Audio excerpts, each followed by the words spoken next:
When we think about the early years of American history, the success of the 13 colonies' quest for independence, the creation of the federal Constitution, it doesn't do us very much good to only think of a few select founders.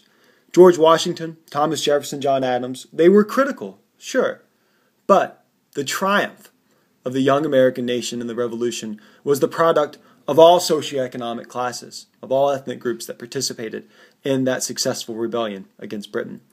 But there were critical moments when those founders, when those select few individuals prevented the United States from going down a road that could have changed the entire course of its history.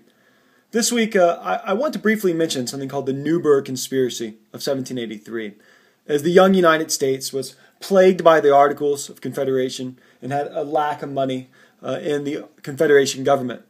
In the last months of the war, many officers and soldiers of the Continental Army hadn't been paid in years.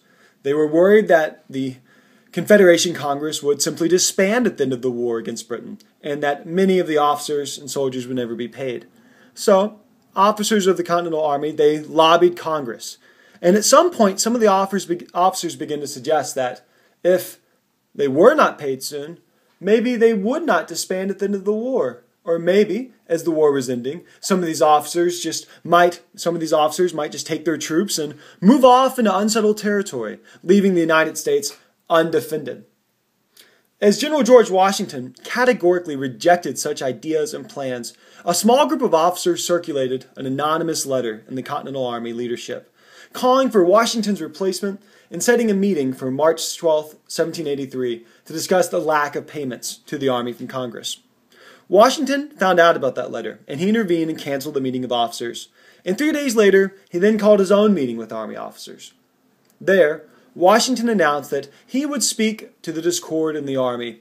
And as he started to talk, he fumbled with the speech, and as he removed it from his pocket, and then he put on his glasses, which many in the Army had never seen him wear before. He announced to the officers, quote, "Gentlemen, you will permit me to put on my spectacles, for I have not only grown gray, but almost blind in the service of the country." Washington then went on to say to that group of officers the following speech, of which I have assigned you to read this week.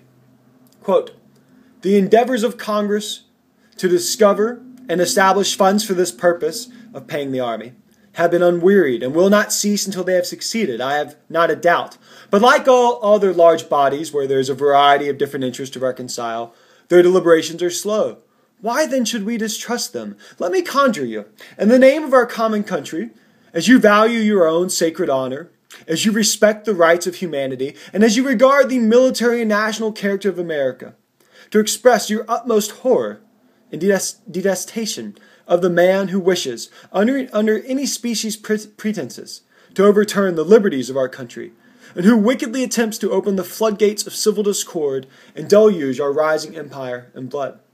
Washington finished that speech, and many men in the crowd had tears in their eyes. They viewed how much Washington had physically sacrificed in the war just by his appearance alone.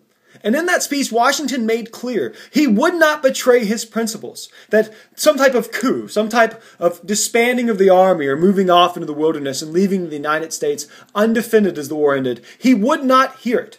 After that address, General Henry Knox led the men in new resolutions of loyalty to Washington and the country.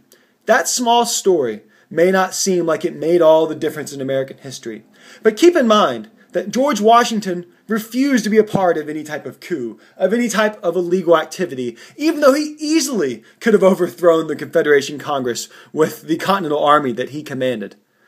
Throughout American history, this country has been so lucky to avoid military coups that have so often plagued other countries. And while we speak of the creation of America as an effort through which all of the population participated, do not forget that there were key moments in which individuals like George Washington made all of the difference in the story of American history.